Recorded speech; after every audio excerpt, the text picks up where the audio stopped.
Hello everyone. Class 10th science का chapter 11 मानव नेत्र एवं रंग बिरंगा संसार हम लोग पढ़ रहे थे, जिसमें हम लोग काफ़ी टॉपिक को कर चुके थे। जैसे मानव नेत्र क्या होता है, कैसे कार्य करता है, इमेज कहाँ बनता है, दृष्टि दोष कितना प्रकार का होता है, प्रिज्म से प्रकाश का अपवर्तन कैसे होता है, उसके बाद इंद्रधनुष का निर्माण कैसे होता है, वर्णपट क्या होता है, उसके बाद वर्ण विक्षेपण क्या होता है, ये सारा टॉपिक को कर चुके थे। आज के वीडियो में हम लोग प्रकाश का प्रकीर्णन के ऊपर में बात करेंगे, टिंडल प्रभाव के ऊपर में बात करेंगे, वायुमंडलीय अपवर्तन के बारे में बात करेंगे, जिसमें हम लोग जानेंगे कि तारा क्यों टिमटिमाता हुआ नजर आता है, सूरज हम लोग को लाल क्यों दिखाई देता है जब डूबने वाला रहता है, या उगता है तो लाल क्यों दिखाई देता है, आसमान नीला क्यों दिखाई देता है। इन सब टॉपिक के ऊपर इस वीडियो में हम लोग बात करने वाले हैं। वीडियो को कंसिस्टेंसी के साथ में पूरा ज़रूर देखिएगा, आपको पूरा का पूरा टॉपिक जो हम बताएंगे सब कुछ समझ में आ जाएगा। इसका PDF आपको हमारे डिस्क्रिप्शन बॉक्स में मिल जाएगा, वहाँ जाके आप लोग डाउनलोड कर सकते हैं, या फिर अगर हमारे टेलीग्राम से जुड़े हुए हैं तो आपको ऑटोमेटिक क्लास का नोटिफिकेशन और PDF मिल जाता होगा। तो आइए हम लोग आज का अपना वीडियो को शुरू करते हैं। तो ये सारा टॉपिक तो वर्ण विक्षेपण हुआ, स्पेक्ट्रम हुआ, इंद्रधनुष हुआ, इंद्रधनुष का निर्माण, ये सब तो हम लोग पढ़ चुके थे। तो आज का अपना पहला टॉपिक है प्रकाश का प्रकीर्णन। आखिर प्रकाश का प्रकीर्णन होता क्या है, तो पहले समझ लेते हैं, उसके बाद इसका परिभाषा को हम लोग पढ़ लेंगे। तो देखिए होता क्या है, वायुमंडल में बहुत सारा धूलकण मौजूद है, गैस मौजूद है, धूलकण मौजूद है। तो ये क्या करता है, सूरज से जो प्रकाश आता है उसको अपने अंदर एब्जॉर्ब कर लेता है, सोख लेता है। और देखिए सबका तो कैपेसिटी होता है प्रकाश सोखने का, तो इसका जितना कैपेसिटी होता है प्रकाश सोखने का उतना सोख लेता है, और जो एक्स्ट्रा में आ जाता है उसको चारों बगल फैला देता है। इसी घटना को हम लोग प्रकाश का प्रकीर्णन बोलते हैं। सीधी सीधी बात है, जब सूर्य का प्रकाश वायुमंडल के सूक्ष्म कणों पर पड़ता है तो वह कण अपने ऊपर पड़ने वाले प्रकाश का कुछ भाग को अवशोषित कर लेते हैं, मतलब सोख लेते हैं, तथा कुछ भाग को अपने चारों ओर फैला देते हैं। जितना सोखने का है सोख लिए, बाकी को चारों ओर फैला दिए। प्रकाश की इस घटना को हम लोग प्रकाश का प्रकीर्णन बोलते हैं। प्रकीर्णन मतलब होता है फैलाना, ठीक है। बस चलिए, उम्मीद है ये वाला टॉपिक आपको समझ में आया होगा। चलिए उसके बाद हम लोग देखते हैं प्रकाश का प्रकीर्णन किसका सबसे ज़्यादा होता है, किस रंग का सबसे ज़्यादा होता है, किस रंग का सबसे कम होता है। काहे कि इससे ऑब्जेक्टिव में क्वेश्चन बोर्ड परीक्षा में पूछा जाता है, तो इसी वजह से ये टॉपिक बहुत ज़्यादा इम्पोर्टेंट भी है।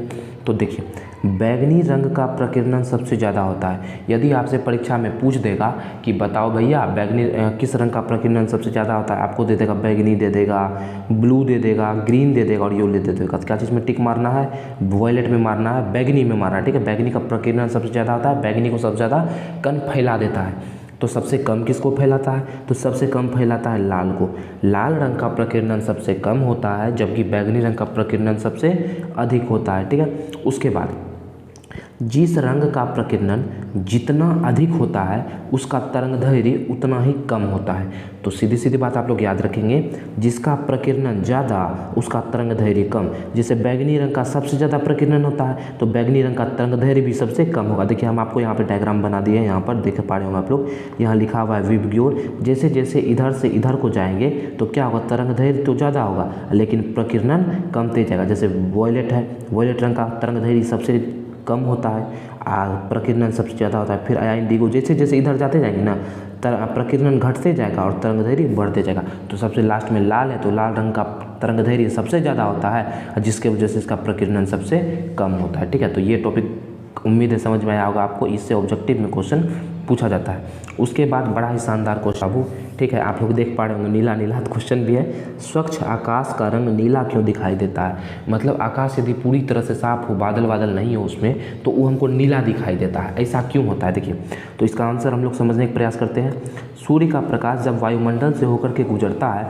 तो उसका वायुमंडलीय कणों द्वारा प्रकीर्णन हो जाता है। अभी तो आप लोग पढ़े कि वायुमंडल में कण है, सूरज का प्रकाश जैसे आता है इस कण में टकराता है तो इसका प्रकीर्णन हो जाता है। तो प्रकीर्णन तो सब रंग का होता है, तो जिसमें नीले रंग का प्रकीर्णन सबसे अधिक होता है। लेकिन अभी आप बोलेंगे कि सर अभी तो हम लोग जाने कि जो है बैगनी रंग का प्रकीर्णन सबसे ज़्यादा होता है। देखिए बाबू, होता तो बैगनी रंग का ही है, लेकिन बैगनी रंग का प्रकीर्णन, बैगनी रंग को हम लोग अच्छे से देख नहीं पाते, ठीक है, जिसके कारण हमको बैगनी रंग जो है ना आकाश में दिखाई नहीं देता है। आप लोग जब और डिटेल में पढ़ेंगे ना तब आपको समझ में आएगा। इसी कारण हम स्वच्छ आकाश हम लोग को नीला दिखाई देता है। नीला रंग का प्रकीर्णन सबसे ज़्यादा होता है, स्पष्ट, ठीक है। चलिए आपका अगला टॉपिक है सूर्य उदय एवं सूर्यास्त के समय सूर्य लाल क्यों होता है, क्यों दिखाई देता है। बोर्ड परीक्षा में 2 नंबर में क्वेश्चन पूछ देता है। तो समझते हैं आंसर इसका। सूर्योदय एवं सूर्यास्त के समय सूर्य का लाल रंग प्रकीर्णन के कारण होता है। कहीं कहीं आपको वायुमंडलीय अपवर्तन भी दिख जाएगा, तो वो भी सही है, क्योंकि प्रकीर्णन जो है वायुमंडलीय अपवर्तन की ही एक घटना है। ठीक है, जब सूर्योदय एवं सूर्यास्त होता है, मतलब भोर होता है और शाम होता है, तो सूर्य की किरणें वायुमंडल के अत्यधिक भाग को, सूर्य की किरणों को वायुमंडल के अत्यधिक भाग को पार करना होता है। कैसे करना होता है वो हम भी आगे दिखाएंगे आपको, जिसके कारण प्रकाश के सभी रंगों का प्रकीर्णन हो जाता है।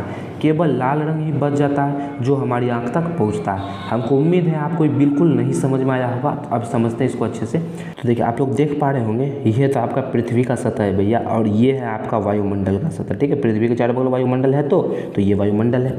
अब थोड़ा सा हम लोग समझते हैं। देखिए, जब सूर्य यहाँ पर है तो यहाँ से प्रकाश निकला, आँख मान लीजिए यहाँ पर है, यहाँ से हम लोग देख रहे हैं। ठीक है, तो सूर्य को ऐसे करके यहाँ तक पहुँचना पड़ेगा।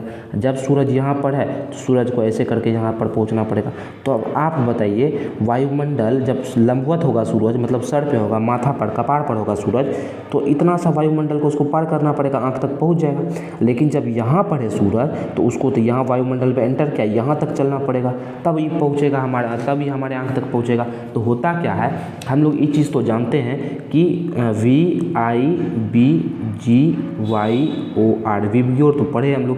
जैसे जैसे इधर से इधर जाते हैं, प्रकीर्णन क्या होता है, प्रकीर्णन घटता जाता है। तो सबसे पहले क्या चीज़ का प्रकीर्णन होता है, बैगनी रंग का। तो जैसे इसमें घुसेगा वायुमंडल में, वैसे बैगनी रंग फैल जाएगा, बैगनी रंग खत्म।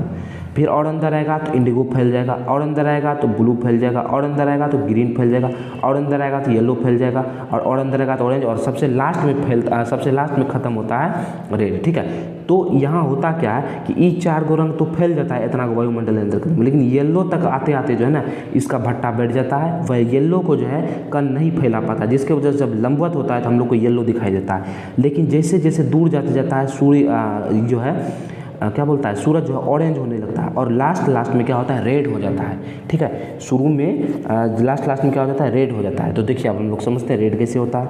जब यहाँ से यहाँ तक पहुँचा तो आप लोग तो जान गए, पहले वियोलेट खत्म, इंडिगो खत्म, फिर ब्लू उड़ जाएगा यहाँ पे, और अंदर जाएंगे ग्रीन उड़ जाएगा, फिर येलो उड़ जाएगा, फिर ऑरेंज उड़ जाएगा, और लास्ट में रेड उड़ता है। तो रेड तो पूरा तरह से गायब नहीं हो पाता है, जिसके वजह से ये जो किरण निकलता है ना, सब किरण वातावरण में खत्म हो जाता है, फैल जाता है, और लास्ट में हमारे आँख तक सिर्फ रेड पहुँच पाता है, लाल पहुँचता है, जिसकी वजह से हमको जो है सूरज लगता है लाल देखने में। समझ गए? इसी तरह से सेम कंडीशन यहाँ पे भी, यदि सूरज होगा इधर से तो उगेगा, यहाँ पे भी सूरज होगा, तो उसको यहाँ सूरज को इतना दूरी पार करना पड़ेगा, और इतना दूरी की वजह से क्या होगा, ये बाकी का ये जो रंग है इतना सा ऊर्ज गायब हो जाएगा ऑरेंज तक, और लास्ट में रेड हमारी आँख तक पहुँच जाएगा। लेकिन थोड़ा आप ही सोच के बताइए, कि मान लीजिए यहाँ पर धरती है, ये इसका वायुमंडल है, यहाँ पर सूरज है, यहाँ पर सूरज है। ठीक है, एक जगह सूरज मान लेते हैं, चलिए उधर सूरज है। हुआ क्या, यहाँ पर यदि आदमी खड़ा है तो इसको सूरज तो कैसा दिखाई देगा, इसको तो सूरज दिखाई देगा रेड। लेकिन यही आदमी अगर यहाँ पे खड़ा है तो इसको सूरज कैसा दिखाई देगा। तो आप लोग तो बता सकते हैं कि यहाँ से अब देखिए वायुमंडल घट गया, इतने को वायुमंडल को पार करना पड़ेगा, तो यहाँ पर वायुमंडल सूरज कैसा दिखाई देगा, येलो दिखाई देगा। लेकिन वही जब इतना वायुमंडल पार करना पड़ेगा इसको, तब कैसा दिखाई देगा, सूरज रेड दिखाई देगा। उम्मीद है ये टॉपिक आपको समझ में आया होगा कि वायुमंडल के जैसे जैसे भीतर घुसेंगे तो धीरे धीरे प्रकाश का जो है हमारा प्रकीर्णन होता रहेगा, और लास्ट में रेड रंग का प्रकीर्णन जो है हमारे, लाल रंग जो है हमारी आँख तक पहुँचेगा। चलिए, तो हमारा अगला टॉपिक है टिंडल प्रभाव। देखिए, ये टिंडल प्रभाव जो है ना बाबू, प्रकीर्णन का ही जो है ना एक प्रयोग है। ठीक है, हम लोग तो ये बात जाने कि वायुमंडल का जो कण होता है ये प्रकाश को फैला देता है, हम लोग तो ये बात जाने। लेकिन यही चीज़ क्या जल में हो सकता है, पानी में हो सकता है, कि किसी तरह यदि हम लोग पानी में कण डाल दें तो क्या ये प्रकाश को फैलाएगा। तो इसी का प्रयोग किया था, टिंडल नाम का एक वैज्ञानिक था, उसने प्रयोग किया था, और उसी के हिसाब से इसका नाम रखा गया टिंडल प्रभाव। देखिए, होता क्या है, जब नॉर्मल पानी है, ये तो विलियन है, इसको तो विलियन बोलते हैं, ये तो वास्तविक विलियन है, ये पानी है। ठीक है, लेकिन जब इसमें कुछ कण आ जाता है तो इसी को हम लोग कोलॉइड बोल देते हैं। ये कोलॉइड जो है इससे ज़्यादा गाढ़ा होता है।